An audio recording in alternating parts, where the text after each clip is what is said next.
Hello മച്ചമാരെ, welcome back to Mallu explainer. Korean സിനിമകളുണ്ടല്ലോ, ഇതിനേക്കാൾ വലിയ ഒരാട്ടിപോളി തെലുങ്ക് സിനിമ ഇറങ്ങിയിട്ടുണ്ട്. എത്ര ട്വിസ്റ്റുകൾ ഉണ്ട് എന്ന് അവസാനം വരെ എണ്ണിയാ തീരില്ല. അമ്മാതിരി ഒരു കഥ കണ്ടു കഴിഞ്ഞ സമയത്ത് ഞാൻ വിചാരിച്ചു ഇതൊരു ഇന്ത്യൻ സിനിമ തന്നെയാണോ എന്ന്. എമ്മാതിരി ട്വിസ്റ്റ് ആണെങ്കിൽ. എന്തായാലും ഈ സിനിമയുടെ ആദ്യ ഭാഗം ഒരു 2 വർഷം മുന്നേ ഇറങ്ങിയിട്ടുണ്ടായിരുന്നു. മാ ഊരി പുലിമേര എന്നാണ് സിനിമയുടെ പേര്. കുറെ പേരൊക്കെ ഇതിന്റെ 2ാം ഭാഗം കാത്തിരിക്കുകയാണ്. അതിന്റെ 2ാം ഭാഗം ഈ ഒരു വർഷമാണ് കേട്ടോ ഇറങ്ങിയത്. തീർച്ചയായിട്ടും ഞാൻ ആ കഥയും നിങ്ങൾക്ക് പറഞ്ഞുതരുന്നു പറഞ്ഞിട്ടുണ്ടായിരുന്നു. എന്തായാലും ആദ്യ ഭാഗം കണ്ടവർക്ക് ഏകദേശം ഒരു ധാരണ ഉണ്ടാവും. എന്നാൽ ആദ്യ ഭാഗം കണ്ടിട്ടില്ല എന്ന് വെച്ച് കുഴപ്പമില്ല, ഞാൻ ചെറുതായിട്ട് ആ ആദ്യ ഭാഗം ഒന്ന് പറഞ്ഞുതരാം. നമ്മുടെ കഥാനായകനായിട്ടുള്ള കുമാർ, ഒരു ഭാര്യയുണ്ട്, ഭയങ്കര സ്നേഹമാണ് അവളോട്, ലക്ഷ്മി എന്നാണ് പേര്. അതുപോലെ തന്നെ ഈ കുമാറിന് ഒരു അനിയനുണ്ട്, പോലീസ് ടെസ്റ്റിലാൻ കഴിഞ്ഞ് പോലീസ് ആകാൻ നിൽക്കുന്ന ജുങ്ക. അതുപോലെ ഈ കുമാറിന്റെ അയൽവാസിയായിട്ടുള്ള ഒരാളാണ് ബൊലിഞ്ച. അവന്റെ ഉറ്റ ചങ്ങാതിയാണ്. മാത്രമല്ല ഈ ബൊലിഞ്ചക്ക് ഒരു ഭാര്യയുണ്ട്, ആ ഭാര്യയുടെ പേരാണ് മായ. ബൊലിഞ്ചയെ കുറിച്ച് പറയുകയാണെങ്കിൽ മഹാ കള്ളുകൊടിയനാണ്. എപ്പോഴും കുടിച്ചു വന്നിട്ട് ഭാര്യയെ തല്ലൊന്നുമില്ല, എന്നാൽ ഭാര്യയ്ക്ക് ഭയങ്കര വിഷമാണ് ഈ ഒരു കാര്യത്തിൽ. പിന്നെ നമ്മുടെ കുമാറിനെ കുറിച്ച് പറയുകയാണെങ്കിൽ ആ നാട്ടിലെ തന്നെ ഒരു നല്ല മനുഷ്യന് കേട്ടോ, ആർക്കും എന്ത് വേണമെങ്കിൽ ചെയ്തു കൊടുക്കുന്ന ഒരു പരോപകാരിയായിട്ടുള്ള മനുഷ്യൻ. അങ്ങനെ ഇരിക്കെ നമ്മുടെ കുമാറിന്റെ ഭാര്യ ലക്ഷ്മിയെ ആ നാട്ടിൽ തന്നെ ഉണ്ടായിരുന്ന ഒരു ജന്മി വല്ലാത്ത രീതിയിൽ സെക്ഷുവലി വല്ലാതെ ബുദ്ധിമുട്ടിക്കാൻ തുടങ്ങി. എന്നാൽ കുറച്ച് ദിവസം കഴിഞ്ഞപ്പോൾ ഒരു ആക്സിഡന്റ് സംഭവിച്ച് ഈ ഒരു ജന്മി തന്നാലും മരിച്ചു പോകുന്നുണ്ട്. മാത്രമല്ല ഈ കുമാറിന്റെ ആ ഒരു ഫാമിലി എന്ന് പറഞ്ഞാൽ കുറച്ച് ദരിദ്രമായിട്ടുള്ള ഫാമിലിയാണ്. അതുകൊണ്ട് തന്നെ വീട്ടിൽ ബാത്റൂമും കാര്യങ്ങളൊന്നുമില്ല. രാത്രി ഈ കാര്യങ്ങളൊക്കെ സാധിക്കാൻ പോകുന്നത് അവിടെ തന്നെ ഉണ്ടായിരുന്ന ഒരു ശവപ്പറമ്പിലാണ്. അപ്പൊ ആ ഒരു ശവപ്പറമ്പിലെ ശവങ്ങളെല്ലാം കത്തിക്കുന്ന ഒരാളുണ്ട്. ഇയാൾ എപ്പോഴും നമ്മുടെ കുമാറിനെ കാണാറുണ്ട്. അങ്ങനെ ഇരിക്കെ ഈ ഗ്രാമത്തിൽ കവിത എന്ന് പറഞ്ഞിട്ടുള്ള മറ്റൊരു ജന്മിയുടെ ഒരു മോള് വരികയാണ്. പെട്ടെന്ന് എന്തോ ഒരു അസുഖം ബാധിച്ച് കവിതക്ക് തീരെ വയ്യാതാവുന്നുണ്ട്. മാത്രമല്ല അവള് ഗർഭിണിയായിരുന്നു. ഈ അസുഖം മാറാത്തത് കൊണ്ട് ഒരു ജോത്സ്യന്റെ അടുത്തേക്ക് പോയ സമയത്താണ് അതിഭയാനകരമായിട്ടുള്ള ആ ഒരു സത്യം ഇവര് മനസ്സിലാക്കുന്നത്. കവിത ആ ഒരു പാവൻ പെൺകുട്ടിയുടെ ദേഹത്തേക്ക് അതിക്രൂരമായിട്ടുള്ള ഒരു കൂടോത്രം ആരോ ഒരാൾ ചെയ്തു വെച്ചിട്ടുണ്ട്. അതിന്റെ പേരാണ് രേണുക അവതാരം. ഭയങ്കര ക്രൂരമായിട്ട് തന്നെ ഇത് കിട്ടിയ ആള് മരിച്ചു പോകും. എന്തായാലും കവിതയുടെ ആ ഒരു ഗർഭം അലസി പോയിട്ടുണ്ട്. ഇതിൽ സംശയം തോന്നിയ ഈ കവിതയുടെ ചേട്ടന്മാര് കുമാറിന്റെ പിന്നാലെ കൂടുകയാണ്. മാത്രമല്ല കുമാർ ആ ഒരു ശവപ്പറമ്പിലേക്ക് രാത്രി കാര്യം സാധിക്കാൻ പോകുന്നില്ലേ, അവൻ അവിടെ വെച്ച് എന്തൊക്കെയോ ചെയ്യുന്നുണ്ടെന്ന് ഈ ശവപ്പറമ്പിലെ സൂക്ഷിപ്പുകാരൻ പറഞ്ഞു കൊടുക്കുന്നുണ്ട്. എന്നാൽ പൂർണ്ണമായിട്ടും ഇത് വിശ്വസിച്ച കവിതയുടെ ചേട്ടന്മാര് കുമാറിനെ അങ്ങോട്ടേക്ക് വന്നിട്ട് തല്ലിച്ചതച്ച് അവിടെ ഉണ്ടായിരുന്ന ചിതയിൽ വെച്ച് ജീവനോടെ കത്തിച്ചു കളയാണ്. എന്തായാലും പിന്നീട് ഈ കുമാറിനെ ഒറ്റ കൊടുത്ത അവന്റെ കൂട്ടുകാരൻ അവനെ പിറ്റേന്ന് മുതൽ കാണാനില്ലായിരുന്നു. മാത്രമല്ല കൂടോത്രം ഏറ്റ കവിത എന്ന് പറഞ്ഞ പെൺകുട്ടി ഉണ്ടല്ലോ, അവളും മരണപ്പെട്ടു പോവാണ്. എന്തായാലും ഇതിനുശേഷം നമ്മുടെ കുമാറിന്റെ അനിയൻ പോലീസായല്ലോ നിയമ പോരാട്ടം നടത്തുകയാണ്. അവന്റെ ചേട്ടനെ കൊന്നയാളെ കണ്ടുപിടിക്കാൻ വേണ്ടി ഒരുപാട് അവന് കഷ്ടപ്പെടേണ്ടി വന്നു. അവസാനം വിധി വന്നു. കൊലയാളികള് കവിതയുടെ ചേട്ടന്മാരാണെന്ന് കോടതിക്ക് ബോധ്യമായി. അവർക്ക് ശിക്ഷ കിട്ടാൻ നിൽക്കുന്ന ആ ഒരു സമയത്ത് കുമാറിന്റെ അനിയൻ ജുങ്ക പറയാണ് ഞങ്ങൾ ഈ ഒരു കേസിൽ നിന്നും പിൻവാങ്ങുകയെന്ന്. എല്ലാവരും ഞെട്ടിപ്പോയി കേട്ടോ. അതുപോലെ തന്നെ വീട്ടിലെത്തിയ സമയത്ത് കുമാറിന്റെ ഭാര്യയായിട്ടുള്ള ലക്ഷ്മി കുമാറിന്റെ അനിയൻ ജുങ്കയോട് ചോദിക്കുന്നുണ്ട്, നീ എന്തൊരു ചെറ്റത്തര കാണിച്ചത്, നീ എങ്ങാനും അവരുടെ കയ്യിൽ നിന്ന് കാശ് മേടിച്ചോ? ഈ സമയത്താണ് നമ്മുടെ ജുങ്ക ചില സത്യങ്ങള് ഈ ലക്ഷ്മി അതുപോലെ തന്നെ ഈ കുമാറിന്റെ കൂട്ടുകാരനായിട്ടുള്ള ബുളിഞ്ച ഇവരോട് പറയുന്നത്. എന്താന്ന് വെച്ചിട്ടുണ്ടെങ്കിൽ കവിത അവരുടെ ദേഹത്തേക്ക് ആ ഒരു കൊടൂരമായിട്ടുള്ള കൂടോത്രം കയറ്റി വിട്ടത് മറ്റാരുമല്ല കുമാർ തന്നെയാണ്. അതായത് ജുങ്കയുടെ ചേട്ടൻ തന്നെ. മാത്രമല്ല അവിടുന്ന് കിട്ടിയ ആ ഒരു ശവം അത് കുമാറിന്റേതല്ല, ആ ഒരു ശവപ്പറമ്പിലെ കാവൽക്കാരനായിട്ടുള്ള ആ ഒരു മനുഷ്യനുണ്ടല്ലോ അയാളുടേതാണ്. ആ ശവപ്പറമ്പിലെ കാവൽക്കാരൻ കവിതയുടെ ചേട്ടന്മാരെ വിളിച്ചു പറഞ്ഞത് വെറുതെ ഒന്നും ആയിരുന്നില്ല, അയാൾ കണ്ട കാര്യം തന്നെയായിരുന്നു. എന്തായാലും ഞാൻ എന്റെ ചേട്ടനെ തേടി പോകാൻ വേണ്ടി പോവാണ്. അയാൾ എന്തിനാണ് ഈ കാര്യങ്ങളൊക്കെ ചെയ്തത് എന്നറിയാൻ വേണ്ടിയിട്ട്. എന്നിട്ട് അവസാനം സിനിമയുടെ ക്ലൈമാക്സിൽ ഒരു കാര്യം കാണിച്ചുകൊണ്ടാണ് നിർത്തിയത്. അതായത് കുമാർ കൂടെ തന്നെ മറ്റൊരാളുണ്ട്, അവൻ കൂടോത്രം കയറ്റി കൊന്നു കളഞ്ഞ കവിതയും. ഇവര് രണ്ടുപേരും ഇപ്പോൾ ഉള്ളത് കേരളത്തിലെ ഏതോ ഒരു ഓണം കേറാമൂലയിലാണ്, ഒരു ചായക്കടയിൽ. ഇത് കാണിച്ചുകൊണ്ടാണ് ആദ്യ ഭാഗം നിർത്തിയത്. അതായത് നാട്ടുകാരെല്ലാവരും പാവമാണെന്ന് കരുതിയ കുമാർ എക്സ്ട്രീംലി ഡേഞ്ചറസ് ആയിട്ടുള്ള ഒരു പൈശാചികത ഭയങ്കരമായിട്ട് ഉള്ളിലുള്ള ഒരു മനുഷ്യൻ തന്നെയായിരുന്നു. ഉള്ളത് പറയുകയാണെങ്കിൽ ഒരു പക്കാ ദുർമന്ത്രവാദി. എന്തായാലും ഇത് കണ്ട് നിർത്തിയ സമയത്ത് എല്ലാവർക്കും ഒരു ചോദ്യം ഉണ്ടായിരുന്നു, എന്താണ് ശരിക്കും സംഭവിച്ചത്? എങ്ങനെയാണ് കുമാറിന്റെ കൂടെ മരിച്ച കവിത വന്നത്? എന്തായാലും നമുക്ക് ആ കഥയുടെ ബാക്കി അങ്ങ് കേട്ടു തുടങ്ങല്ലേ. എന്തായാലും 2ാം ഭാഗത്തിന്റെ ആരംഭത്തിൽ തന്നെ ഹിമാലയത്തിലിരിക്കുന്ന ഒരു വലിയ സന്യാസിയെ കാണിക്കുകയാണ്. അങ്ങോട്ടേക്ക് വന്നൊരു മനുഷ്യനോട് പല രഹസ്യങ്ങളും ഈ സന്യാസി അങ്ങനെ പറഞ്ഞു കൊടുത്തോണ്ടിരിക്കുകയാണ്. അതായത് മനുഷ്യന്റെ അറിവിന് അപ്പുറമായിട്ട് പല കാര്യങ്ങളുണ്ട്. ഒരിക്കലും മനസ്സിലാക്കാനോ കണ്ടുപിടിക്കാനോ കഴിയാത്ത ഒരുപാട് അറിവുകൾ. ജലബന്ധനം, ഗരുഡബന്ധനം, അഗ്നിബന്ധനം,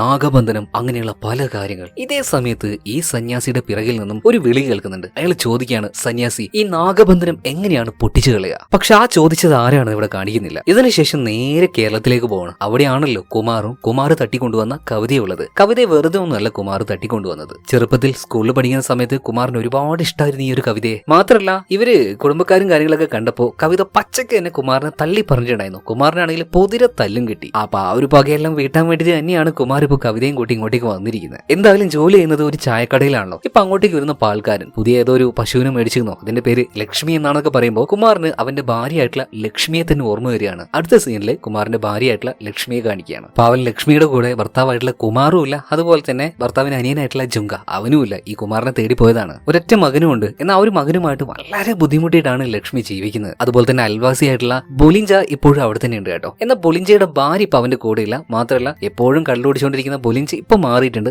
മാലയെല്ലാം ഇട്ട് ഒരു വൃതൊക്കെ എടുത്തിരിക്കുകയാണ് നന്നാകാൻ വേണ്ടിയിട്ട്. അപ്പൊ ഇങ്ങോട്ടേക്ക് വന്ന ലക്ഷ്മി മായ എവിടെയെന്ന് ചോദിക്കുമ്പോൾ ബൊലിഞ്ച കാര്യങ്ങൾ പറയാണ് അവൾ എന്നെ ഇട്ടിട്ട് പോയിന്ന്. മാത്രമല്ല അവൾ എന്നെ എപ്പോഴും വിളിക്കും, കാശ് ചോദിക്കും. ഇപ്പൊ പെട്ടെന്ന് തന്നെ ലക്ഷ്മി ഒരു കാര്യം ചെയ്യാണ്, അവളുടെ കമ്മൽ ഊരി കൊടുത്തിട്ട് ഇത് കാശാക്കിയിട്ട് വാ, ആദ്യം നീ നിന്റെ ഭാര്യ വിളിച്ച് എനിക്ക് കണക്ട് ചെയ്താ, ഞാൻ അവളോട് സംസാരിക്കാം. അങ്ങനെ മായ വിളിച്ചിട്ട് നമ്മുടെ ലക്ഷ്മി സംസാരിക്കുകയാണ്. നീ കാണുന്നത് പോലെയൊന്നല്ല, അവൻ നന്നായിട്ട് മാറിയിട്ടുണ്ട്, അതുകൊണ്ട് ദയവ് ചെയ്തിട്ട് ഇങ്ങോട്ട് തിരിച്ചു വാ, അവനോട് ഒറ്റയ്ക്കല്ലേ. അങ്ങനെ ആ ഒരു കമ്മലും കൊടുത്തിട്ട് ലക്ഷ്മി ഇപ്പൊ ബൊലിഞ്ചയെ പറഞ്ഞു വിടുകയാണ് കേട്ടോ. എന്നാൽ ആ ഒരു കമ്മൽ കൊടുത്തതിന് ശേഷം അവൾക്ക് എന്തോ വല്ലാത്ത വിഷമം. അവളുടെ ഭർത്താവായിട്ടുള്ള കുമാർ ഭയങ്കര ഇഷ്ടപ്പെട്ട് മേടിച്ചു കൊടുത്ത ഒരു കമ്മലായിരുന്നു അത്. പിന്നീട് ഒരു പാട്ടാണ് എത്രത്തോളം കുമാർ ലക്ഷ്മി ഇഷ്ടത്തിലായിരുന്നു, അല്ലെങ്കിൽ ലക്ഷ്മി ഈ കുമാറിനെ സ്നേഹിച്ചിരുന്നെന്ന് ആ ഒരു പാട്ടിൽ തന്നെ നമുക്ക് മനസ്സിലാക്കാൻ കഴിയും. എന്തായാലും ഇത് കഴിഞ്ഞ ഉടനെ തന്നെ സിനിമയിലേക്ക് പുതിയൊരു കഥാപാത്രം വരുന്നുണ്ട്. ഈ നാട്ടിലേക്ക് വരുന്ന പുതിയ SI. എന്തായാലും SI വന്നപ്പോൾ തന്നെ മൂപ്പരൊന്ന് ഇൻഫ്ലുവൻസ് ചെയ്യാന്ന് കരുതിയിട്ട് കവിതയുടെ ചേട്ടൻ, ഈ നാട്ടിൽ വലിയ ആളാണല്ലോ, മൂപ്പരൊരു ബൊക്കയുമായിട്ടൊക്കെ ഇങ്ങോട്ടേക്ക് വരുന്നുണ്ട്. എന്നാൽ ആ ഒരു പൂ വാങ്ങിയിട്ട് അതുപോലെ തന്നെ തിരിച്ചു കൊടുക്കുകയാണ്. ഇതൊന്നും എനിക്ക് ആവശ്യമില്ല എന്ന് പറഞ്ഞിട്ട് നൈസായിട്ട് അവർ പറയുന്നൊന്നും കേൾക്കുന്നില്ല എന്നുള്ള ആ ഒരു ഭാവം, അല്ലെങ്കിൽ ആ ഒരു ആറ്റിറ്റ്യൂഡ് തന്നെ SI കാണിക്കുകയാണ്. എന്തായാലും പിന്നീട് ഫയലുകളൊക്കെ പരിശോധിച്ച സമയത്ത്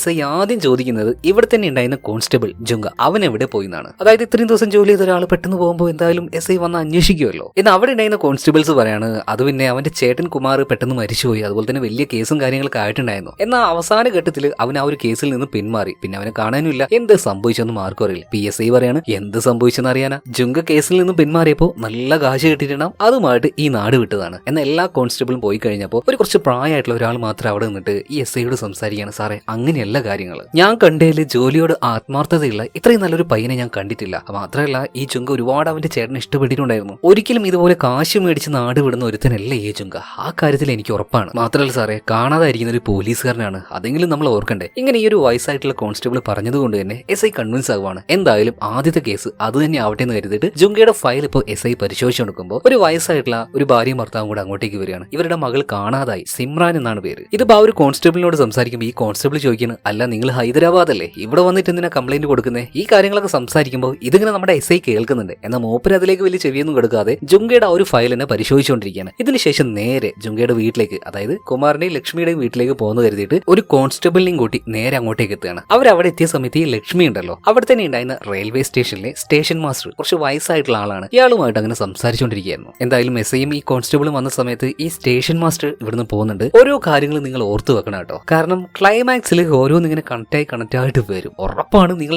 ഞെട്ടിച്ചിരിക്കും ക്ലൈമാക്സിൽ. എന്തായാലും SI ഇങ്ങോട്ടേക്ക് വന്നിട്ട് ആ ഒരു വീടും ചുറ്റുപാടൊക്കെ നിരീക്ഷിക്കുന്ന സമയത്ത് അവിടെ ഈ ചെറുനാരങ്ങ അതുപോലെ തന്നെ എന്തോ ഒരു മുത്ത് ഇതെല്ലാം കോർത്ത് വെച്ചിട്ട് ഒരു പ്രത്യേകതരം മാല ഉണ്ടാക്കി വെച്ചിട്ടുണ്ട്. അപ്പൊ ലക്ഷ്മിയോട് ഇതെന്താണെന്ന് SI ചോദിക്കുമ്പോൾ അത് പിന്നെ ഞങ്ങളുടെ മാമൻ ഉണ്ടാക്കി തന്നാണ്, ഇതുണ്ടെങ്കിൽ നമുക്കൊരു ദോഷവും വരില്ല എന്നാണ് മാമൻ പറഞ്ഞത്. അതൊക്കെ അവിടെ ഇരിക്കട്ടെ, ജുങ്ക എവിടെയാ പോയത്, നിന്റെ ഭർത്താവ് കുമാർ ഇവരൊക്കെ എവിടെയാ പോയത്, സത്യം പറഞ്ഞോ. അതുപോലെ തന്നെ കേസിൽ നിന്ന് നിങ്ങൾ പിന്മാറിയതല്ലേ, അത്യാവശ്യം നല്ല കാശ് കിട്ടിയിട്ടുണ്ടാവുമല്ലോ, അത് വെച്ച് എന്താ ചെയ്തത് എന്നിങ്ങനെ ഒരു സംശയത്തിന്റെ രീതിയിൽ SI ചോദിക്കുമ്പോൾ ലക്ഷ്മി ആകെ അന്തം വിട്ട് നിൽക്കുകയാണ്. ഇപ്പൊ പെട്ടെന്ന് തന്നെ ബൊലിഞ്ച അങ്ങോട്ടേക്ക് ഓടി വരുന്നുണ്ട്. നിങ്ങൾ എന്താ സാർ ഈ പറയുന്നത്? ഇപ്പൊ ബൊലിഞ്ചയോടും പറയാണ് എനിക്ക് നിങ്ങളെയും സംശയമുണ്ട്, എന്നോട് ചോദിക്കാതെ ഇവിടുന്ന് എങ്ങോട്ടും പോകാൻ പാടില്ല എന്ന് SI പറയാണ്. ഇതേ സമയത്ത് തന്നെ ബൊലിഞ്ചയുടെ ഫോണിലേക്ക് ഒരു കോള് വരുന്നുണ്ട്. നോക്കട്ടെ എന്ന് പറഞ്ഞിട്ട് SI വേഗം തന്നെ ആ ഒരു ഫോൺ മേടിക്കുകയാണ്. ഇതേ സമയത്ത് തന്നെ SIക്ക് ഒരു കോള് വരുന്നുണ്ട്. കോൾ അറ്റൻഡ് ചെയ്യാണ്. ഈ SI പെട്ടെന്ന് ഞെട്ടിപ്പോകുന്നുണ്ട്, എന്തോ ഒരു ക്രൈം നടന്നിട്ടുണ്ട്. ആ ഒരു ഭാഗത്തേക്ക് SIയും കോൺസ്റ്റബിളും ഓടിച്ചെന്ന് നോക്കുന്ന സമയത്ത് നേരത്തെ ഒരു ബൊക്കയുമായിട്ട് ഒരാൾ വന്നില്ലേ, അതായത് ഈ കവിതയുടെ ചേട്ടൻ, ഇയാൾ ഒരു പഴയ അമ്പലത്തിന്റെ മുന്നിൽ മരിച്ചു കിടക്കുകയാണ്. ഒരു ലക്ഷണവുമില്ല ആരാ കൊന്നയെന്ന്, അങ്ങനെ തെളിവുകളൊന്നും ബാക്കി വെക്കാതെ. എന്നാൽ നാട്ടുകാരൊക്കെ പറയുന്നുണ്ട് ഈ ഒരു വലിയ അമ്പലം ഉണ്ടല്ലോ ഇതൊരു ശാപം പിടിച്ച അമ്പലമാണ്, ഇതിന്റെ ഉള്ളിലേക്ക് കയറാൻ നോക്കിയത് കൊണ്ടാണ് ഈ കവിതയുടെ ചേട്ടൻ ഇയാൾ മരിച്ചുപോയതെന്ന്. എന്നാൽ ഇതേ സമയത്ത്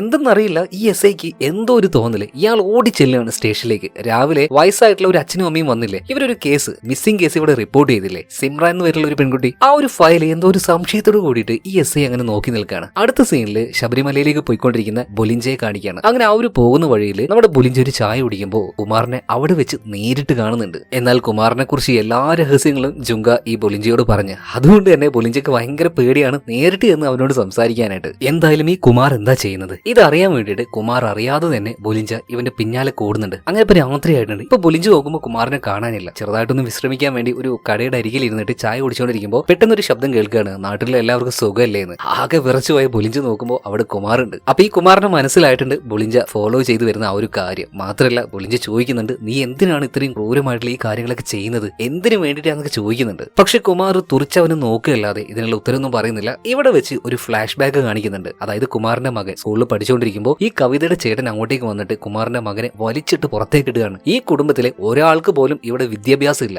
അതിന് ഞങ്ങൾ അനുവദിക്കൂല. ഇതേ സമയത്ത് തന്നെ കുമാറിന്റെ മകൻ കരഞ്ഞുകൊണ്ട് വീട്ടിലേക്ക് എത്തി അമ്മയായിട്ടുള്ള ലക്ഷ്മിയോട് കാര്യങ്ങൾ പറയണം. അതേപോലെ തന്നെ ലക്ഷ്മിക്ക് കാര്യം മനസ്സിലായി ഈ ഒരു നാട്ടിൽ ഇനി ജീവിക്കാൻ കഴിയില്ലെന്ന്. അതുകൊണ്ട് തന്നെ മകനെയും കൂട്ടിയിട്ട് ഇവിടുന്ന് പോവാൻ നേരത്ത് ലക്ഷ്മിയുടെ ചെവിയിൽ കൂടെ ചോര ഒലിക്കുന്ന ആ ഒരു കാര്യം നിങ്ങൾ കണ്ടോ? അതൊന്നിപ്പോ ഒന്ന് മനസ്സിൽ വെച്ചോട്ടോ. ഇവിടെ സീൻ കട്ടായിട്ട് വീണ്ടും കഥയിലേക്ക് പുതിയൊരു ക്യാരക്ടർ കൂടെ വരികയാണ്. അയാളുടെ പേര് പട്ടേൽ എന്നാണ്. അതായത് ആർക്കിയോളജിക്കൽ ഡിപ്പാർട്ട്മെന്റ് ഉണ്ടല്ലോ, അതിൽ ഏറ്റവും ടോപ്പിൽ ഇരിക്കുന്ന ആളാണ് ഈ ഒരു പട്ടേൽ. മാത്രമല്ല പട്ടേലിന്റെ ഒരു അസിസ്റ്റന്റ് പ്രകാശ്, ഇയാളും വന്നിട്ട് പറയാണ്, സാറേ നമ്മൾ വിചാരിച്ചതുപോലെ ആ ഒരു പഴയ അമ്പലത്തിൽ എല്ലാ കാര്യങ്ങളും ഉണ്ട് കേട്ടോ, എന്തായാലും നമുക്ക് ഈ ഒരു കാര്യം വേഗം ഗവൺമെന്റിനെ അറിയിക്കണ്ടേ. ഭയങ്കര സന്തോഷത്തിലായ പട്ടേൽ പറയണു, ഓക്കെ നല്ല കാര്യം. പിന്നെ വേറൊരു കാര്യം, തന്ന കാശിന് മാത്രം പണിയെടുത്താൽ മതി കേട്ടോ, നേരെ മിണ്ടാണ്ട് വീട്ടിലേക്ക് വിട്ടെന്ന് പറയാണ്. പെട്ടെന്ന് ഈ പ്രകാശിന്റെ മുഖം ആകെ മാറിപ്പോവാണ്. ഇതിനുശേഷം ഈ പട്ടേൽ നേരെ കാറിൽ വന്ന് കയറുന്നുണ്ട്. മാത്രമല്ല എല്ലാ വർക്കും കഴിഞ്ഞതിന് ശേഷം ഈ പ്രകാശിനെ തട്ടിക്കളയാൻ വേണ്ടി പറയുന്നുണ്ട്. ഇവിടെ സീൻ കട്ടായി വീണ്ടും ആ ഒരു ഗ്രാമത്തിൽ കാണിക്കാണ്. അവിടെ ഇപ്പൊ എസ് ഐ മൂപ്പര് നന്നായിട്ട് തന്നെ ആ ഒരു മിസ്സിംഗ് കേസ് അന്വേഷിക്കുന്നുണ്ടല്ലോ. ആ വയസ്സായിട്ടുള്ള അച്ഛനും അമ്മേന്റെയും മകള് സിമ്രാന്. അങ്ങനെ കൂടുതലായിട്ട് അന്വേഷിച്ച സമയത്താണ് സിമ്രാനെ കുറിച്ചുള്ള ഒരു വിവരം എസ് ഐക്ക് കിട്ടുന്നത്. അതായത് കഴിഞ്ഞ ഭാഗത്തിൽ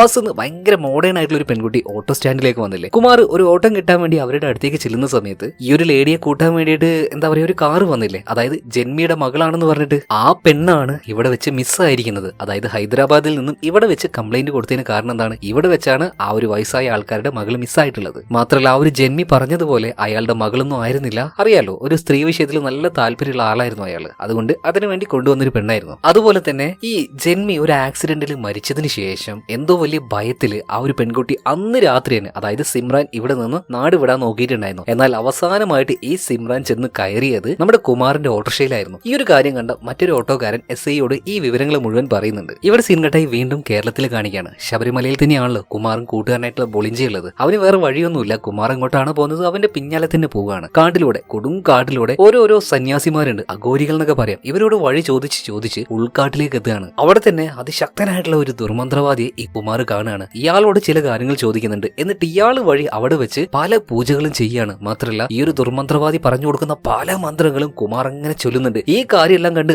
ആകെ പേടിച്ച് വിറച്ചു നിൽക്കുകയാണ് ബൊലിഞ്ച. ഇതെല്ലാം കഴിഞ്ഞ സമയത്ത് ബൊലിഞ്ച ഈ കുമാറിനോട് ചോദിക്കുന്നുണ്ട്, ഇതൊക്കെ എന്തിനാണ് ഈ ചെയ്യുന്നതെന്ന്. അങ്ങനെ കുമാർ ആ ഒരു രഹസ്യം ഈ ബൊലിഞ്ചയോട് പറയാണ്. ഞാൻ എന്റെ നാട്ടിൽ, അതായത് നമ്മുടെ നാട്ടിൽ നിൽക്കുന്ന സമയത്ത് പല രാത്രികളിലും ഒരു സ്വപ്നം എന്നെ വല്ലാതെ വേട്ടയാടുന്നുണ്ടായിരുന്നു. നമ്മുടെ നാട്ടിൽ ആ ഒരു പഴയ അമ്പലം ഉണ്ടല്ലോ, അതായത് നേരത്തെ കവിതയുടെ ചേട്ടൻ മരിച്ചെടുക്കുന്ന ആ ഒരു അമ്പലം ഉണ്ടല്ലോ, അതിനെക്കുറിച്ചാണ് ഈ കുമാർ പറയുന്നത്. കുമാർ പറയാണ്, ആ അമ്പലത്തിന്റെ ഉള്ളില് കൂമ്പാരമായിട്ട് കിടക്കുന്ന ഒരു വലിയ നിധി എന്റെ സ്വപ്നത്തിൽ കാണുകയാണ്. മാത്രമല്ല ഒരുപാട് പാമ്പുകൾ അതിന്റെ ചുറ്റും നിൽക്കുന്നത് പോലെ. എപ്പോഴും ഇതിങ്ങനെ കണ്ട സമയത്ത് ഞാനൊരു ദിവസം തീരുമാനിച്ചു ആ ഒരു പഴയ ശാപം കിട്ടിയ അമ്പലത്തിന്റെ അടുത്തേക്ക് പോവാന്ന് തന്നെ. അങ്ങനെ ഞാൻ അവിടെ പോയി നിൽക്കുന്ന സമയത്ത് പെട്ടെന്നൊരു കാര്യം സംഭവിക്കുകയാണ്. അവിടെ ഉണ്ടായിരുന്ന ഇരുമ്പിന്റെ ഒരു തകരത്തിന്റെ കഷ്ണം പെട്ടെന്ന് ഈ ഒരു അമ്പലത്തിന്റെ ഒരു ഭാഗത്തേക്ക് ചെന്ന് ഒട്ടിപ്പിടിക്കുകയാണ്. മാത്രമല്ല എന്റെ സൈക്കിളും അതിന്റെ ആ ഒരു ഭാഗത്തേക്ക് ഇങ്ങനെ വലിച്ചെടുക്കുന്നുണ്ട്. നമ്മുടെ യുക്തിക്ക് തീരെ യോജിക്കാത്ത ഇങ്ങനെ ഒരു സംഭവം നടക്കുമ്പോൾ എന്തായാലും നമുക്ക് സംശയം ഉണ്ടാവുമല്ലോ. എന്തായാലും പിന്നീട് ഇതിനു ശേഷം കുമാർ ഈ കാര്യം നേരെ ചെന്ന് പറഞ്ഞു കൊടുക്കുന്നത് അവന്റെ മാമനോടാണ്. അവൻ ഈ രീതിയിലുള്ള മന്ത്രങ്ങളും തന്ത്രങ്ങളും എല്ലാം പറഞ്ഞ് പഠിപ്പിച്ചു കൊടുത്ത അവന്റെ മാമനോട് തന്നെ. എന്നാൽ മാമൻ പറയാണ്, നീ വെറുതെ ആവശ്യമില്ലാത്ത സ്വപ്നങ്ങൾ തലയിൽ കയറ്റി തല പുണ്ണാക്കാൻ നിൽക്കണ്ട, ഇതൊഴിവാക്ക്, മര്യാദക്ക് കുടുംബത്തെ പോയി നോക്ക്. മാമൻ പറഞ്ഞത് കൊണ്ട് തന്നെ കുമാർ ഈ കാര്യങ്ങളൊക്കെ ഒഴിവാക്കുകയാണ്. നേരെ വീട്ടിലേക്ക് വരുന്നുണ്ട്. എന്നാൽ കുമാറിന്റെ ഭാര്യയായിട്ടുള്ള ലക്ഷ്മി ഈ കാര്യം അറിഞ്ഞിട്ടുണ്ടായിരുന്നു. ആ ഒരു പഴയ ശപിക്കപ്പെട്ട അമ്പലത്തിലേക്ക് കുമാർ പോയ കാര്യം ലക്ഷ്മി പറയാണ്, എന്തിനാണ് ആവശ്യമില്ലാത്ത ഓരോ കാര്യങ്ങൾ ചെയ്യുന്നത്, അതിനൊക്കെ വിട്ടു നിന്നോടെ. ഇപ്പൊ കുമാർ പറയാണ്, ഇനി ഞാൻ അങ്ങോട്ടേക്ക് പോകുന്നൊന്നുമില്ല എന്ന്. അങ്ങനെ പിറ്റേ ദിവസം രാവിലെ ആയ സമയത്ത് കുമാറിന് ഒരു ഫോൺ കോൾ വരികയാണ്. വിളിച്ചത് മറ്റാരുമല്ല, അവന്റെ ആ ഒരു മാമൻ തന്നെയാണ്. എത്രയും പെട്ടെന്ന് തന്നെ നീ ഇങ്ങോട്ടേക്ക് വരണം എന്ന് പറയാണ്. ഷർട്ട് പോലും ഇടാതെ കുമാർ നേരെ മാമന്റെ അടുത്തേക്ക് ഓടി ചെല്ലുന്നുണ്ട്. എന്താണ് ഇത്ര അത്യാവശ്യം എന്ന് മാമനോട് ചോദിക്കുമ്പോൾ മാമൻ ഒരു പഴയ കഥ പറയുന്നുണ്ട്. പണ്ട് പുരാണങ്ങളിൽ പാണ്ഡവരെ കാട്ടിലേക്ക് ഓടിപ്പിച്ചു വിട്ടല്ലോ, ആ സമയത്ത് കാട്ടിലുണ്ടായിരുന്ന പാണ്ഡവരെ കാണാനായിട്ട് കൃഷ്ണൻ വന്നിട്ടുണ്ടായിരുന്നു. അത് ഈ ഒരു ഗ്രാമത്തിൽ വെച്ചാണ് അവർ കണ്ടുമുട്ടിയത്. ഇതിനുശേഷം ഈ ഒരു നാട്ടിൽ വെച്ച് ഒരു വലിയ പൂജയും കർമ്മങ്ങളും കാര്യങ്ങളൊക്കെ നടന്നിട്ടുണ്ടായിരുന്നു. ഇതും കഴിഞ്ഞ് ഒരുപാട് വർഷങ്ങൾക്ക് ശേഷം കേരളത്തിലെ ഒരു മഹാനായിട്ടുള്ള രാജാവുണ്ട്, മാർത്താണ്ഡവർമ്മ. ഒരു വലിയ കൃഷ്ണഭക്തനായിരുന്ന ഈ മാർത്താണ്ഡവർമ്മ അദ്ദേഹത്തിന് വേണ്ടിയിട്ട് ഇവിടെ വലിയൊരു അമ്പലം തന്നെ പണി കഴിപ്പിച്ചു. ഇതിനുശേഷം വളരെ രഹസ്യമായിട്ട് ഈ ഒരു അമ്പലത്തിന്റെ ഉള്ളിലേക്ക് ഒരുപാട് വലിയ നിധിശേഖരം തന്നെ കൊണ്ട് നിറച്ചിട്ടുണ്ടായിരുന്നു. ആ ഒരു നിധി എടുക്കാനായിട്ട് നിന്റെ അച്ഛനും എന്റെ അച്ഛനും ശ്രമിച്ചു, പക്ഷെ രണ്ടുപേരും മരണപ്പെട്ടു പോയി. എന്നാൽ ഒരുപാട് വർഷങ്ങൾക്ക് ശേഷം നീ ഈ ഒരു സ്വപ്നം കാണുന്നുണ്ടെങ്കിൽ എനിക്ക് ഉറപ്പാണ് അതെടുക്കാൻ പോകുന്നത് മറ്റാരുമല്ല, അത് നീ തന്നെയാണ്. വിധി അങ്ങനെയാണ് കാണിച്ചു വെച്ചിരിക്കുന്നത്. പക്ഷേ മോനെ, അത് ചെയ്യണമെങ്കിൽ ഞാൻ ഇത്രയും കാലം നിനക്ക് പഠിപ്പിച്ചു തന്ന മന്ത്രങ്ങളോ വിദ്യകളോ ഒന്നും മതിയാവില്ല, ക്രൂരമായ നരബലികൾ വരെ ചെയ്യേണ്ടി വരും. അതിനൊക്കെ നീ തയ്യാറാണോ എന്ന് കുമാരനോട് ഈ ഒരു മാമൻ ചോദിക്കുന്നുണ്ട്. മാത്രമല്ല ഈ നരബലി കൊടുക്കാൻ പോകുന്ന ആള് നിന്നെ ഒരുപാട് സ്നേഹിക്കുന്ന ആളും ആയിരിക്കണം. ഇതെല്ലാം കഴിഞ്ഞതിന് ശേഷം കേരളത്തിലെ ആ ഒരു കൊടൂരമായിട്ടുള്ള വിശാലമായിട്ടുള്ള വനത്തിലേക്ക് ചെന്നിട്ട് ഒരു പൂജയും കൂടി ചെയ്യണം. ആ ഒരു പൂജയാണ് ഇപ്പൊ കുമാർ ചെയ്തു തീർത്തത്. ഇങ്ങനെയുള്ള ഓരോ കാര്യങ്ങൾ കുമാർ ബൊലിഞ്ചയോട് പറഞ്ഞ സമയത്ത് ബൊലിഞ്ച കണ്ണും തള്ളിയിരിക്കുകയാണ്. കവിതയോടുള്ള പ്രണയം കൊണ്ടാണ് നീ ഇത് ചെയ്തതാണ് ഞാൻ വിചാരിച്ചത്. പക്ഷേ എടാ, ഇമാതിരി ഒരു ടിസ്റ്റ് ഞാൻ ഒരിക്കലും വിചാരിച്ചില്ല. ഇതിങ്ങനെ പറയുന്ന സമയത്ത് കുമാർ പ്രത്യേകിച്ചൊന്നും ഈ ബൊലിഞ്ചയോട് പറയുന്നില്ല. ഇവിടെ സീൻ കെട്ടായി ഇതേ സമയത്ത് തന്നെ ഇവരുടെ ആ ഒരു ഗ്രാമത്തിൽ കാണിക്കുകയാണ്. ഇപ്പൊ ഈ ഒരു മാമനുണ്ടല്ലോ, മൂപ്പരുടെ വീട്ടിലേക്ക് മകനെയും കൂട്ടിയിട്ട് നമ്മുടെ ലക്ഷ്മി വന്നിരിക്കുകയാണ് കേട്ടോ. അപ്പോ മാമൻ ഒറ്റയ്ക്കല്ലേ, അപ്പൊ മൂപ്പർക്ക് ഫുഡും കാര്യങ്ങളൊക്കെ ഉണ്ടാക്കിക്കൊണ്ടിരിക്കുകയാണ്. ഇതേ സമയത്ത് തന്നെ ലക്ഷ്മി മാമനോട് ചോദിക്കുന്നുണ്ട്, മാമ ഈ കുമാറിനെ കാണാതായ അന്ന് രാത്രി അദ്ദേഹം അവസാനമായിട്ട് കാണാൻ വന്നത് നിങ്ങളെയല്ലേ, എന്നിട്ട് എന്താ ഒരു കാര്യം എന്നോട് പറയാതിരുന്നത്? മാമനിപ്പോ ഒന്നും മിണ്ടുന്നില്ല. എന്തായാലും ഇവിടെ വെച്ച് വീണ്ടും ഫ്ലാഷ് ബാക്ക് കാണിക്കുകയാണ്. മാമ പറഞ്ഞല്ലോ അവൻ ഒരുപാട് സ്നേഹിക്കുന്ന ഒരാളെ ആയിരിക്കണം ബലി കൊടുക്കേണ്ടതെന്ന്. പിറ്റേ ദിവസം അവിടെ എത്തിയ സമയത്ത് തന്നെ കുമാർ തെരഞ്ഞെടുത്തത് അവന്റെ ഭാര്യയായിട്ടുള്ള ലക്ഷ്മിയായിരുന്നു. പക്ഷെ എന്തോ ഭാഗ്യത്തിന് ലക്ഷ്മിയെ അവന് സെലക്ട് ചെയ്തില്ല. കാരണം എന്താ, അന്നാണല്ലോ അവന്റെ പഴയ കളിക്കൂട്ടുകാരിയായിട്ടുള്ള പ്രണയിനിയായിട്ടുള്ള കവിതയെ കണ്ടത്. അവിടെ വെച്ച് കുമാർ തീരുമാനിച്ചു കവിതയെ തന്നെ ബലി കൊടുക്കാന്ന്. പക്ഷെ ഇവിടെ വേറൊരു പ്രശ്നമുണ്ട്. മാമൻ പറഞ്ഞിട്ടുണ്ട് അവനെ സ്നേഹിക്കുന്ന ഒരാൾ മാത്രമേ ബലി കൊടുത്തിട്ട് കാര്യമുള്ളൂ എന്ന്. അതുകൊണ്ട് തന്നെ കുമാർ ഈ കവിതയെ കാണാനായിട്ട് നേരെ അമ്പലത്തിലേക്ക് എത്തുകയാണ്. കവിതയും ഒരുപാട് കാര്യങ്ങളൊക്കെ അവനോട് അങ്ങനെ സംസാരിക്കുന്നുണ്ട്. ഇതേ സമയത്ത് തന്നെ കുമാർ ചോദിക്കുകയാണ്, നീ ഇപ്പോഴും എന്നെ സ്നേഹിക്കുന്നുണ്ടോ എന്ന്. ഇപ്പൊ കവിത കുറച്ച് ഇമോഷണൽ ആയിട്ട് പറയാണ്, ഞാൻ ആദ്യം പ്രണയിച്ചത് എന്റെ ആദ്യത്തെ പ്രണയം അത് നീയാണ്, എനിക്ക് നിന്നെ മറക്കാൻ കഴിയും, എനിക്ക് ഇപ്പോഴും നിന്നെ ഇഷ്ടമാണ്. ഇതേ സമയത്ത് തന്നെ കുമാർ ഇങ്ങനെ തലയാട്ടുകയാണ്, അത് മതി അത് മതി. എന്താ വെച്ചാല് കുമാറിന്റെ ഉള്ളിൽ പഴയൊരു വൈരാഗ്യം തന്നെയുണ്ട്. ഈ കവിതയെ പ്രണയിക്കുന്ന സമയത്ത് കവിതയുടെ ആൾക്കാർ കണ്ടുപിടിച്ചപ്പോ കവിത എന്തോ അവൻ അറിയില്ല, ഇവൻ എന്നെ ഉപദ്രവിക്കാൻ നോക്കി, ആ രീതിയിലേക്കാണ് പെരുമാറിയത്. അതുകൊണ്ട് കുമാറിന് നല്ല അടി കിട്ടിയിട്ടുണ്ടായിരുന്നു. ശരിക്കും പറയുകയാണെങ്കിൽ കണ്ണുന്ന് പൊന്നീച്ച പാർന്ന അടി തന്നെ. എന്തായാലും ബലി കൊടുക്കേണ്ട ആള് കുമാറിന് കിട്ടിയിട്ടുണ്ട്. ഇതിനുശേഷം ആ ഒരു പഴയ അമ്പലം ഉണ്ടല്ലോ, അങ്ങോട്ടേക്ക് ചെന്നിട്ട് അവിടെ വെച്ച് ഒരു വാസ്തുപൂജ അതുപോലെ എന്തോ ഒന്ന് ചെയ്യണം. അപ്പൊ ആ ഒരു കർമ്മത്തിനായിട്ട് കുമാർ അങ്ങോട്ടേക്ക് എത്തുകയാണ്. എന്നാൽ അവിടെ എത്തിയ സമയത്താണ് കുമാർ ഒരു കാര്യം കാണുന്നത്. അതായത് കഴിഞ്ഞ ഭാഗത്തിൽ ആക്സിഡന്റിൽ മരിച്ചുപോയ ആ ഒരു ജന്മി ഉണ്ടല്ലോ, ഇയാൾക്ക് വേണ്ടി ഒരു പെണ്ണിനെ ഇങ്ങോട്ടേക്ക് കൊണ്ടുവന്നില്ലേ, ഇയാളുടെ മകളാണെന്ന് പറഞ്ഞിട്ട് മറ്റാരുമല്ല ആ കാണാതായ പെൺകുട്ടി തന്നെ സിമ്രാൻ. പക്ഷെ ഈ ഒരു അമ്പലത്തിൽ ഇവരെ രണ്ടുപേരെയും കാണുന്ന സമയത്ത് നമ്മുടെ കുമാറിന് അറിയില്ലല്ലോ ജന്മിക്ക് വേണ്ടി കൊണ്ടുവന്ന ഒരു പെണ്ണ് മാത്രമാണ് ഈ സിമ്രാൻ എന്ന്. കുമാർ വിചാരിക്കുന്നത് ജന്മിയുടെ മകള് തന്നെയാണെന്ന്. എന്നാൽ ഇവർക്ക് രണ്ടുപേർക്കും ഈ അമ്പലത്തിനുള്ളിലെ ആ ഒരു പുരാതനമായിട്ടുള്ള നിധി അതിനെക്കുറിച്ചുള്ള രഹസ്യങ്ങൾ അറിയാമായിരിക്കും. അതുകൊണ്ട് തന്നെയാണ് കുമാർ ഇവർക്കിട്ടും പണി കൊടുത്തത്. അതായത് ഈ ജന്മിക്ക് നേരെ ആ ഒരു രേണുക അവതാരം ആ ഒരു കൂടോത്രം കയറ്റി വിട്ടു. അങ്ങനെയാണ് ഇയാൾ ആക്സിഡന്റിൽ മരിച്ചു പോകുന്നത്. എന്തായാലും ഈ ഒരു പ്രശ്നമൊക്കെ ഉണ്ടായ സമയത്ത് ഇയാളുടെ കൂടെ കിടക്കാൻ വന്ന ആ ഒരു പെൺകുട്ടി ഇവിടെ നിൽക്കുവോ, അവളും വല്ലാതെ പേടിച്ചു പോയിട്ട് അന്ന് രാത്രി എന്നെ നാട് വിടുകയാണ്. അങ്ങനെ പോകുന്ന സമയത്ത് അവസാനമായിട്ട് ഈ സിമ്രാൻ കയറിയത് ആരുടെ കൂടെയാണ്, നമ്മുടെ ഈ ഒരു കുമാറിന്റെ ഓട്ടോറിക്ഷയിലായിരുന്നു. എന്തായാലും കുമാർ ഈ ഒരു പെൺകുട്ടിയെ കൊണ്ടുപോയി തീർച്ചയായിട്ടും കൊന്നു കളഞ്ഞിട്ടുണ്ടാവണം. എന്നാൽ ഇവിടെ വെച്ചാണ് കുമാർ മറ്റൊരു തരികടോട് നടത്തുന്നത്. നേരെ ഈ കവിതയെ അഡ്മിറ്റ് ചെയ്തിട്ടുള്ള ആശുപത്രി ഉണ്ടല്ലോ അങ്ങോട്ടേക്ക് ചെല്ലുകയാണ്. അവിടെ ഉണ്ടായിരുന്ന ഡോക്ടറിന് ഒരുപാട് കള്ളും കഞ്ചാവ് ഇതെല്ലാം കൊടുത്തിട്ട് ഇയാളെ മയക്കിയെടുക്കുകയാണ്. എന്നിട്ട് ഇയാളോട് പറയാണ്, കവിത ഓൾറെഡി ഗർഭിണിയാണല്ലോ, അവളുടെ ആ ഒരു കുഞ്ഞിനെ അലസിപ്പിച്ച് കളയാൻ വേണ്ടി. ഇതിനുശേഷം ഈ ഡോക്ടറെ കൊണ്ട് കവിത മരിച്ചു എന്ന രീതിയിൽ നുണ പറയാൻ വേണ്ടിട്ട് പറയാണ് കേട്ടോ. ഇതിനുശേഷം കവിതയുടെ ആ ഒരു ബോഡിക്ക് പകരം അവിടെ വെച്ചത് കുമാർ കൊന്നു കളഞ്ഞിട്ടുള്ള ആ ഒരു സിമ്രാൻ ഈ ഒരു ജന്മി ഉണ്ടല്ലോ ഇയാളുടെ കൂടെ വന്ന ആ ഒരു പെണ്ണിന്റെ ബോഡിയായിരുന്നു വെച്ചിരുന്നത്. ഈ കാര്യങ്ങളൊന്നും കവിതയുടെ കുടുംബക്കാരോ ചേട്ടന്മാരോ അറിയുന്നില്ല. എന്തായാലും ഇതിനുശേഷം ജീവനോടെയുള്ള കവിതയെ ആ ഒരു ചുടുകാട്ടിലേക്ക് കൊണ്ടുപോവാണ്. എന്നിട്ട് അവിടെ ഒരു മറ കെട്ടുന്നുണ്ട്. ഒരു ഭാഗത്ത് ഇരുന്നുകൊണ്ട് കുമാർ ചില പൂജകൾ ചെയ്തുകൊണ്ടിരിക്കുന്നുണ്ട്. അപ്പുറത്ത് ആ ഒരു മറയുടെ അപ്പുറത്ത് ഇരുന്നുകൊണ്ട് ഈ മാമൻ അതുപോലെ തന്നെ ഇപ്പൊ തട്ടിക്കൊണ്ടുവന്ന കവിത ഇവളുടെ ആ ഒരു ദേഹത്തേക്ക് വീണ്ടും രേണുക അവതാരം അതുപോലെയുള്ള ഓരോ കൂടോത്രങ്ങൾ ചെയ്ത് പല കർമ്മങ്ങൾ ചെയ്തുകൊണ്ടിരിക്കുകയാണ്. ഇതിനുശേഷം ഈ കവിതയെ ആ മറക്ക് അപ്പുറം തന്നെ ഇരുത്തിയിട്ട് ഈ മാമനുണ്ടല്ലോ കുമാറിന്റെ അടുത്തേക്ക് വന്നിട്ട് പറയാണ്, ഒരു പൂജ കൂടെ നീ ചെയ്തു തീർക്കാനുണ്ട്. അതായത് നാളെ ഈ കവിതയാണെന്ന് കരുതിയിട്ട് ഇവരെല്ലാവരും കൂടിയിട്ട് ആ ഒരു സിമ്രാന്റെ ബോഡിയെ ദഹിപ്പിച്ച് കളയല്ലോ, ആ ഒരു സമയത്ത് തന്നെ നീ ഒരു പൂജ ചെയ്യണം. അതുപോലെ തന്നെ നാളെ രാവിലെ ആകുന്ന സമയത്ത് നീ നേരെ റെയിൽവേ സ്റ്റേഷനിലേക്ക് എത്തുക. അങ്ങോട്ടേക്ക് രാവിലെ തന്നെ ഈ കവിതയുമായിട്ട് ഞാൻ വന്നോളാം. എന്തായാലും ഞാൻ പറഞ്ഞതുപോലെ നേരെ കേരളത്തിലേക്ക് വിട്ടോ, അവിടെ വെച്ച് ആ ചടങ്ങുകളും കാര്യങ്ങളൊക്കെ ചെയ്തു തീർക്കും. അങ്ങനെ പിറ്റേ ദിവസം ആയിട്ടുണ്ട്. ഇപ്പൊ ഈ കവിതയുടെ ബോഡിയാണെന്ന് കരുതിയിട്ട് സിമ്രാന്റെ ആ ഒരു ബോഡിയിലാണ് ഇവർ ചടങ്ങും കാര്യങ്ങളൊക്കെ നടത്തിക്കൊണ്ടിരിക്കുന്നത്. എന്നാൽ അവളുടെ ആ ഒരു മുഖം ഇവർക്ക് തിരിയില്ല. കാരണം ഈ ഒരു രേണുക അവതാരം ആ ഒരു ശാപം കാരണം അല്ലെങ്കിൽ കൂടോത്രം കാരണം മുഖമെല്ലാം ആകെ വികൃതമായി പോയിട്ടുണ്ടായിരുന്നു. ഇവർക്കൊന്നും അത് കണ്ടിട്ട് മനസ്സിലാവുന്നില്ലായിരുന്നു. എന്തായാലും പിന്നീട് ചുടുകാട്ടിലേക്ക് കവിതയുടെ ബോഡി, കവിത ബോഡിയല്ല അത് സിമ്രാനാണ്, അവളുടെ ആ ഒരു ബോഡി കൊണ്ടുവന്ന് കത്തിച്ച് ഇതിന്റെ ചടങ്ങെല്ലാം കഴിഞ്ഞ് ഇവര് പോകുമ്പോൾ അതേ സ്ഥലത്ത് തന്നെ വന്നിട്ട് കുമാർ ചില പൂജകൾ ചെയ്തില്ലേ, ആ ചെയ്യുന്ന പൂജയാണ് കുമാറിന്റെ കൂട്ടുകാരനായിട്ടുള്ള ഈ ശവപ്പറമ്പിലെ സൂക്ഷിപ്പുകാരൻ കണ്ടത്. ഇയാൾ ഈ കാര്യം വേഗം കവിതയെ വിളിച്ചു പറഞ്ഞു. കവിതയല്ല, കവിതയുടെ ചേട്ടന്മാരെ. ആദ്യ വേഗം തന്നെ കവിതയുടെ ചേട്ടന്മാർ ഇങ്ങോട്ടേക്ക് വരികയാണ്. അവിടെ വലിയൊരു ഉന്തും തള്ളും അടി ഇതൊക്കെ നടക്കുന്നുണ്ട്. എന്നാൽ ഇതിന്റെ ഇടയിൽ എങ്ങനെയോ ഈ കുമാർ രക്ഷപ്പെട്ടു പോകണം. മാത്രമല്ല അതിന്റെ ഇടയ്ക്ക് ചിതയിൽ ആ ഒരു തീയെ ഈ ഒരു കൂട്ടുകാരനായിട്ടുള്ള ശ്മശാന സൂക്ഷിപ്പുകാരനുണ്ടല്ലോ ഇയാളുടെ ദേഹത്തേക്ക് കയറി പടരുകയാണ്. അതായത് ഈ കവിതയുടെ ചേട്ടന്മാര് വരെ വിചാരിച്ചത്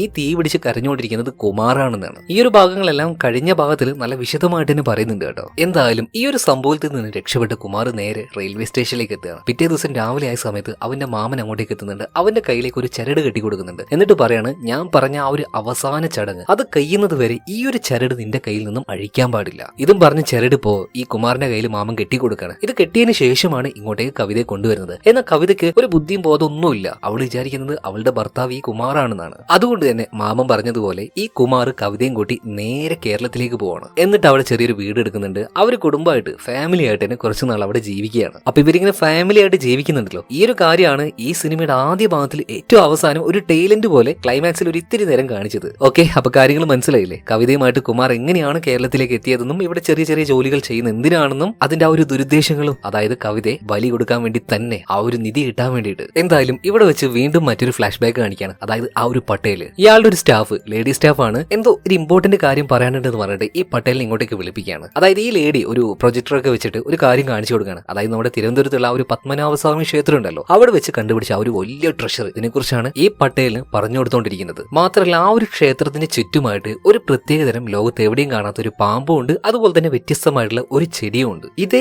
ചെടി തന്നെ ഈ കുമാറിന്റെ ആ ഒരു ഗ്രാമം ഉണ്ടല്ലോ, ആ ഒരു ഗ്രാമത്തിന്റെ പേര് പറഞ്ഞ് അവിടെ ശപിക്കപ്പെട്ട ഒരു അമ്പലമാണെന്ന് കരുതിയിട്ട് നാട്ടുകാരും പോകാതിരിക്കുന്ന ഒരു പഴയ അമ്പലമുണ്ട്. ഈ അമ്പലത്തിന്റെ ചുറ്റും ഇതേ രീതിയിൽ തന്നെയുള്ള ചില ചെടികളും പാമ്പുകളെയും ഞങ്ങൾ കണ്ടെത്തിയിട്ടുണ്ട്. എല്ലാം നിങ്ങൾ എന്തേ പറഞ്ഞു വരുന്നത് എന്ന് പട്ടേൽ ചോദിച്ച സമയത്ത് ഈ ഒരു സ്റ്റുഡന്റ് വ്യക്തമായിട്ട് തന്നെ പട്ടേലിന് കാര്യങ്ങൾ പറഞ്ഞു കൊടുക്കുകയാണ്. 300 വർഷങ്ങൾക്ക് മുന്നേ, ഏകദേശം 1700 കാലഘട്ടങ്ങളിൽ കേരളത്തിലെ മഹാനായിട്ടുള്ള ഒരു രാജാവ് ഉണ്ടായിരുന്നു, മാർത്താണ്ഡവർമ്മ. ഈ മാർത്താണ്ഡവർമ്മ ഇന്ത്യയുടെ പല ഭാഗത്തായിട്ടും ക്ഷേത്രങ്ങൾ കെട്ടിയിട്ടുണ്ട്. അതിലൊരെണ്ണമാണ് ഇത്. തീർച്ചയായിട്ടും നമുക്ക് കണക്കാക്കാൻ പറ്റാത്ത അത്രത്തോളം വലിയൊരു സമ്പത്ത് തന്നെ ഈ ഒരു പഴയ ക്ഷേത്രത്തിന്റെ ഉള്ളിൽ ഈ മാർത്താണ്ഡവർമ്മ ഒളിപ്പിച്ചു വെച്ചിട്ടുണ്ട്. തീർച്ചയായിട്ടും നമുക്കത് കണ്ടുപിടിക്കണം. എന്നാൽ ഡയറക്റ്റ് ആയിട്ട് നമുക്ക് അങ്ങോട്ടേക്ക് ചെന്ന് ഇതിനെക്കുറിച്ച് പഠിക്കാൻ കഴിയില്ല. കാരണം എന്താ വെച്ചാൽ നാട്ടുകാർ ആരും അങ്ങോട്ടേക്ക് പോവാറില്ല. ശാപം കാരണം എല്ലാവർക്കും പേടിയാണത്. അതുകൊണ്ട് തന്നെ ആ ഒരു നാട്ടിലെ നല്ല ഇൻഫ്ലുവൻസ്ഡ് ആയിട്ടുള്ള ഒരാൾ വേണം നമ്മളെ ഹെൽപ്പ് ചെയ്യാനായിട്ട്. സോ ഈ പട്ടേൽ ഇപ്പൊ വിളിപ്പിക്കുന്ന ആരെയാണ്? ആ ഒരു നാട്ടിലെ നമ്മുടെ കുമാർ കൂടോത്രം ചെയ്ത് കൊന്നുകളഞ്ഞ ആ ഒരു ജന്മി ഉണ്ടല്ലോ, ഇയാളെ തന്നെ. എന്തായാലും ഇയാൾ ഇങ്ങോട്ടേക്ക് വന്ന സമയത്ത് പട്ടേൽ പറയാണ്, ഒരു 20 കോടി രൂപ ഞങ്ങൾ അങ്ങോട്ടേക്ക് തരും. ഒരു കാര്യം തിരിച്ച് ഇങ്ങോട്ടേക്ക് ചോദിക്കാൻ പാടില്ല. ഞങ്ങൾക്ക് നിങ്ങളുടെ നാട്ടിൽ ആ ഒരു പഴയ അമ്പലത്തിലേക്ക് വരണം, അവിടെ ചില പഠനങ്ങൾ നടത്തണം. ഇതിനായിട്ട് എന്റെ ഒരു സ്റ്റുഡന്റ് നിങ്ങളുടെ കൂടെ വരുന്നുണ്ട്. എന്ന ഒരു കാരണവശാലും ആ ഒരു ക്ഷേത്രത്തെ നിരീക്ഷിക്കാൻ വന്ന പുറത്തുനിന്ന് വന്ന ഒരു സ്റ്റുഡന്റ് ആണെന്ന് മറ്റാരും ഈ ഒരു കാര്യം അറിയാൻ പാടില്ല. അതുകൊണ്ടാണ് ഈ ഒരു ജന്മി ഉണ്ടല്ലോ, ഇയാളുടെ മകളാണെന്ന് പറഞ്ഞിട്ട് ഈ ഒരു പെൺകുട്ടിയെ, അതായത് സിമ്രാനിനെ അവന്റെ ആ ഒരു നാട്ടിലേക്ക് കൊണ്ടുവന്നത്. അങ്ങനെ നാട്ടുകാരൊക്കെ വിചാരിച്ചെന്താണ്, പട്ടണത്തിൽ നിന്നും പോയി പഠിച്ചു വന്ന മോഡേൺ ആയിട്ടുള്ള ഈ ജന്മിയുടെ മകളാണ് ഈ സിമ്രാൻ എന്ന്. എന്തായാലും ആ ഒരു പഴയ അമ്പലത്തിലേക്ക് വന്നിട്ട് അധികാരിയുടെ കൂടെ, അതായത് ഈ ജന്മിയുടെ കൂടെ നിന്നിട്ട് ആ ഒരു അമ്പലത്തിനെ കുറിച്ച് റിസർച്ച് നടത്തിക്കൊണ്ടിരിക്കുന്ന സമയത്താണ് കുമാർ വാസ്തുപൂജ ചെയ്യാനായി അങ്ങോട്ട് വന്നത്. അപ്പൊ കുമാർ ഇവര് സംസാരിക്കുന്ന കാര്യങ്ങളൊക്കെ കേട്ടിട്ടുണ്ടായിരുന്നു. കുമാറിന്റെ കാര്യം മനസ്സിലായി, ഇവരുടെ ആ ഒരു ലക്ഷ്യം നിധി തന്നെയാണെന്ന്. അതുകൊണ്ട് തന്നെ കുമാർ ഒരു ചെറിയൊരു കൂടോത്രം ഈ ഒരു പെണ്ണിന്റെ മേത്ത് കയറ്റി വിടുകയാണ്. അതുകൊണ്ട് തന്നെ ഈ പെണ്ണിന് തീരെ ഇവിടെ നിൽക്കാൻ പറ്റാതെ ഭയങ്കര ശാരീരികമായ അസ്വസ്ഥതയും കാര്യങ്ങളൊക്കെ ഉണ്ടാവുകയാണ്. അതുപോലെ ഈ ഒരു ജന്മിക്ക് ഇയാൾക്കിട്ടും കൊടുത്തു നല്ല 8ന്റെ ഒരു പണി, ആ ഒരു രേണുക അവതാരം, ആ ഒരു കൂടോത്രം തന്നെ. ഇത് കിട്ടിയ സമയത്ത് ഇയാളും ആക്സിഡന്റ് ആയി മരിച്ചു പോയല്ലോ. അന്നേ ദിവസം രാത്രി ഈ ഒരു പെൺകുട്ടി സിമ്രാൻ ഇവിടുന്ന് ഓടി രക്ഷപ്പെടുന്ന സമയത്താണ് കുമാറിന്റെ ഓട്ടോയിൽ കയറുന്നതും കുമാർ അവളെ തട്ടിക്കൊണ്ടുപോകുന്നതും തട്ടിക്കളയുന്നതും. അതായത് കുമാറിന് വരുന്ന ഓരോ എതിരാളികളെയും അവൻ ഇല്ലാതാക്കിക്കൊണ്ടിരിക്കുകയാണ്. ഇങ്ങനെ ഈ സമയത്താണ് പട്ടേലിന് പുതിയൊരാളെ കൂടെ അവിടെ വേണമല്ലോ. അതായത് ഈ ഒരു ഗ്രാമത്തിലേക്ക് പുറത്തുനിന്ന് ഒരാൾക്ക് വന്നിട്ട് അങ്ങനെ കാര്യങ്ങൾ ചെയ്യാൻ കഴിയില്ല. അങ്ങനെ ഈ പട്ടേലും അയാളുടെ ആൾക്കാരും കൂടെ കണ്ടുപിടിച്ച ആളാണ് കവിതയുടെ ചേട്ടൻ. ഇതും മനസ്സിലാക്കിയ കുമാർ കവിതയുടെ ചേട്ടനെയും അവിടെ വെച്ച് തന്നെ തീർത്തുകളയാണ്. എന്നാൽ ഈ പട്ടേലിനും ഇയാളുടെ ആൾക്കാർക്കും ഒന്നും മനസ്സിലാവുന്നില്ല ഇതിന്റെ പിന്നിലെ ആരാണ്, ഇതെന്താ ഈ സംഭവിക്കുന്നത്. അവരാകെ പാശയക്കുഴപ്പത്തിലാണ്. വലിയൊരു മാഫിയ തന്നെ ഇപ്പൊ ഇതിന്റെ പിന്നാലെ ഉണ്ട്. എന്നാൽ ഒരു സാധാരണക്കാരനായിട്ടുള്ള കുമാർ, ഇയാളാണ് ഇവർക്കിട്ട് ഈ പണി കൊടുക്കുന്നതെന്ന് ഇവരൊരു രീതിയിലും അറിയുന്നില്ല. ഇതേ സമയം തന്നെ കുമാറിനെ കാണിക്കുകയാണ്. കുമാറിനെ ഇപ്പോ ബൊലിഞ്ചിയും കൂടെ ഉണ്ടല്ലോ. അപ്പൊ ബൊലിഞ്ച് ചോദിക്കുന്നുണ്ട്, അപ്പൊ കവിതയെ നീ ഇങ്ങോട്ടേക്ക് കൊണ്ടുവന്നത് അവളെ നരബലി കൊടുക്കാൻ വേണ്ടിയിട്ടാണല്ലേ, അവൾ എവിടെടാ സത്യം പറയടാന്ന് കുമാറിനോട് ചോദിക്കുമ്പോൾ കുമാർ പറയാണ്, അവളെ ഞാൻ പണ്ടേ ബലി കൊടുത്തു കഴിഞ്ഞു. അതായത് കവിതയുമായിട്ട് കുമാർ ഇങ്ങോട്ടേക്ക് വന്നില്ലേ, കുറച്ച് ദിവസങ്ങൾക്കുള്ളിൽ തന്നെ അത്യാവശ്യം പൂജയും കാര്യങ്ങളൊക്കെ ചെയ്തു തീർത്തിട്ട് കവിതയെ ഇവിടെ വെച്ച് നരബലി കൊടുത്ത് അവളുടെ ആ ഒരു രക്തം കൊണ്ട് കുമാർ കുളിച്ച് ആ ഒരു പൂജ തന്നെ പൂർണ്ണമാക്കിയിട്ടുണ്ടായിരുന്നു. ഇത് കേട്ട സമയത്ത് ബൊലിഞ്ച ആകെ തകർന്നു പോവാണ്. കാരണം ഇങ്ങനെ ഒരു നരാധമൻ, ഒരു ക്രൂരനായിട്ടുള്ളവനായിരുന്നല്ലോ അവന്റെ കൂട്ടുകാരൻ. അതായത് ഒരുപാട് സ്നേഹിച്ചിരുന്നു ഈ കുമാറിനെ. അങ്ങനെ ഞെട്ടിത്തരിച്ച് നിൽക്കുമ്പോഴാണ് ഹാഹാ സബാഷ് സബാഷ് എന്ന് പറഞ്ഞിട്ട് ഒരാൾ അങ്ങനെ കൈയടിക്കുന്നത്. ഇപ്പൊ ഈ ഒരു കുമാറും അതുപോലെ തന്നെ ഈ ബൊലിഞ്ചയും രണ്ടുപേർക്കും തിരിയുന്നില്ല ഇതാരാണ് ഇങ്ങനെ സംസാരിക്കുന്നതെന്ന്. ഇപ്പൊ ആ ഒരു കുറ്റിക്കാട്ടിന്റെ ഉള്ളിൽ ഒളിച്ചിരുന്ന ഒരാൾ പുറത്തേക്ക് വരുന്നുണ്ട്. മറ്റാരുമല്ല, ഇവരുടെ ആ ഒരു ഗ്രാമത്തിൽ പുതുതായിട്ട് ജോയിൻ ചെയ്യാൻ വന്ന ആ ഒരു SI ഉണ്ടല്ലോ, ഇയാള് തന്നെ. ഇപ്പൊ ആകെ തരിച്ചു നിൽക്കുന്ന സമയത്ത് ബൊലിഞ്ചയെ നോക്കിയിട്ട് ഈ SI പറയാണ്, അന്ന് നിന്റെ കയ്യിൽ നിന്നും ഞാൻ ആ ഒരു ഫോൺ മേടിച്ചില്ലേ, അപ്പൊ തന്നെ ഒരു ട്രാക്കർ ഞാൻ അതിൽ സെറ്റ് ചെയ്തിട്ടുണ്ടായിരുന്നു. എനിക്ക് ഉറപ്പാണ് നീ എവിടെയെങ്കിലും യാത്ര ചെയ്യും, നിന്റെ പിന്നാലെ ഇവർ രണ്ടുപേരിൽ ആരെങ്കിലും ഒക്കെ ഒരാൾ വരുമെന്ന്. പക്ഷെ ഞാൻ പ്രതീക്ഷിച്ചില്ല കേട്ടോ, ഞാൻ പ്രതീക്ഷിച്ചത് ജുങ്കയാണ്. എന്നാ വന്ന് കിട്ടിയത് കുമാർ. ഒരു സ്രാവിനെ തന്നെ. കുമാറെ, നമുക്ക് നാട്ടിൽ പോവല്ലേ, നീ നാട്ടുകാരെ മുഴുവൻ വിശ്വസിപ്പിച്ചിരിക്കുന്നത് നീ മരിച്ചു എന്നാണ്. എന്നാ പിന്നെ വൈപ്പിക്കണ്ട, നമുക്ക് പോവാം എന്നൊക്കെ പറയുന്ന സമയത്ത് കുമാർ ഒരു വല്ലാത്ത രീതിയിൽ SIയെ നോക്കുകയാണ്. അതുപോലെ തന്നെ SI സ്വപ്നത്തിൽ പോലും വിചാരിക്കുന്ന രീതിയിലുള്ള പെട കിട്ടുന്നുണ്ട്. ഇയാൾ തെറിച്ചു പോയി വീഴാണ്. ആ സമയത്ത് തന്നെ നല്ല രീതിയിൽ മഴ അങ്ങനെ പെയ്തുകൊണ്ടിരിക്കുന്നുണ്ട്. കൊടുക്കുന്നുണ്ട്. അങ്ങോട്ടും ഇങ്ങോട്ടും പൂരം ഫൈറ്റ്. ഇതിന്റെ ഇടയിൽ അടികൊണ്ട് വീണ് ഈ എസ് ഐയെ നോക്കിയിട്ട് ഈ കുമാർ അലറി വിളിക്കാണ്, നിനക്കൊന്നും അറിയില്ലടാ ഞാൻ എന്തിനു വേണ്ടിയിട്ടാ ഇത് ചെയ്യുന്നതെന്ന്. ആ ഒരു വലിയ ക്ഷേത്രം ഉണ്ടല്ലോ, അവിടുത്തെ ആ ഒരു മഹാസമ്പത്ത് അതെടുക്കാൻ വേണ്ടി മാത്രം ജനിച്ചവനാടാ ഞാൻ. ഇത് പറഞ്ഞുകൊണ്ടിരിക്കുമ്പോൾ പെട്ടെന്ന് കുമാറിന്റെ വയറിന്റെ ഭാഗത്തുനിന്നും ശരീരം മുഴുവനായിട്ടും കിടന്ന് വിറക്കാൻ തുടങ്ങുകയാണ്. മാത്രമല്ല ആ ഒരു വലിയ മലയുടെ ചെരുവിലേക്ക് കുമാർ ചെന്ന് വീഴാണ്. ഇവർ രണ്ടുപേരും, അതായത് ഈ എസ് ഐയും അതുപോലെ തന്നെ ബൊലിഞ്ചയും നോക്കിയിട്ട് കുമാറിനെ അവിടെ എവിടെയും കാണാനില്ല. പിറ്റേ ദിവസം രാവിലെയായി. ഇപ്പൊ ബൊലിഞ്ച ഉണ്ടല്ലോ ഈ എസ് ഐനോട് ഒരു കാര്യം പറയാണ്, എസ് ഐ നിങ്ങൾ വിചാരിച്ചതുപോലെ ഒന്നല്ല കാര്യങ്ങൾ, ഈ കുമാർ അതിക്രൂരനായിട്ടുള്ള ഒരു മനുഷ്യനാണ്. ആ ഒരു നിധി കിട്ടാൻ വേണ്ടിയിട്ട് നമ്മുടെ നാട്ടിൽ ആ ഒരു കവിത എന്ന് പറഞ്ഞ പെൺകുട്ടി ഉണ്ടല്ലോ, അവളെ ഇങ്ങോട്ടേക്ക് കൊണ്ടുവന്നിട്ട് ഒരു നരബലി എന്നെ നടത്തിയിട്ടുണ്ട്. ഇത് കേട്ട സമയത്ത് ഈ എസ് ഐ ഉണ്ടല്ലോ ബൊലിഞ്ചയോട് പറയാണ്, ബൊലിഞ്ച ഞാൻ പറയുന്ന കാര്യം കേട്ട് നീ ഞെട്ടിപ്പോരുത് കേട്ടോ, നീ വിചാരിക്കുന്ന പോലെ എല്ലാ കാര്യങ്ങൾ. എന്താ സാറേ എന്താന്നിങ്ങനെ ബൊലിഞ്ച ഭയങ്കര ആകാംക്ഷയിൽ ചോദിക്കുമ്പോൾ ഈ എസ് ഐ ശരിക്കും ഞെട്ടിപ്പിക്കുന്ന മറ്റൊരു രഹസ്യം അറിയാണ്. അവൻ ഇങ്ങോട്ടേക്ക് കൊണ്ടുവന്നിട്ട് നരബലി കൊടുത്തത് കവിതയല്ല, നിന്റെ ഭാര്യയായിട്ടുള്ള മായയാണ്. ഇത് കേട്ട സമയത്ത് ബൊലിഞ്ചാകെ കണ്ണും തള്ളി, മായയാണോ അവൻ ബലി കൊടുത്തത്? എന്താണ് സാറേ നിങ്ങൾ എന്താ ഈ പറയുന്നത്? ഒന്നും മനസ്സിലാവുന്നില്ല. എന്തായാലും കഥയുടെ ബാക്കി നമുക്ക് ഇതിന്റെ രണ്ടാം ഭാഗത്തിലൂടെ മനസ്സിലാക്കാം. അധികമൊന്നും നിങ്ങൾ കാത്തിരിക്കേണ്ട, കൂടിപ്പോയ 1 മണിക്കൂർ അതിന്റെ ഉള്ളിൽ തന്നെ ഇതിന്റെ അടുത്ത ഭാഗം വരും കേട്ടോ. സോ അടുത്ത ഭാഗം വേഗം കേൾക്കാനായിട്ട് നമ്മുടെ ചാനൽ ഒന്ന് സബ്സ്ക്രൈബ് ചെയ്ത് കാത്തിരുന്നോ. ഇനി 1 മണിക്കൂർ കഴിഞ്ഞാൽ നിങ്ങൾ ഈ ആദ്യ ഭാഗം കാണുന്നെങ്കിൽ തീർച്ചയായിട്ടും രണ്ടാം ഭാഗത്തിന്റെ ലിങ്ക് ഞാൻ ഡിസ്ക്രിപ്ഷനിലും കമന്റ് ബോക്സിലും കൊടുത്തിട്ടുണ്ടാവും. എന്തായാലും ഇതിന്റെ രണ്ടാം ഭാഗത്തിൽ നമുക്ക് വീണ്ടും കാണാം. Okay bye.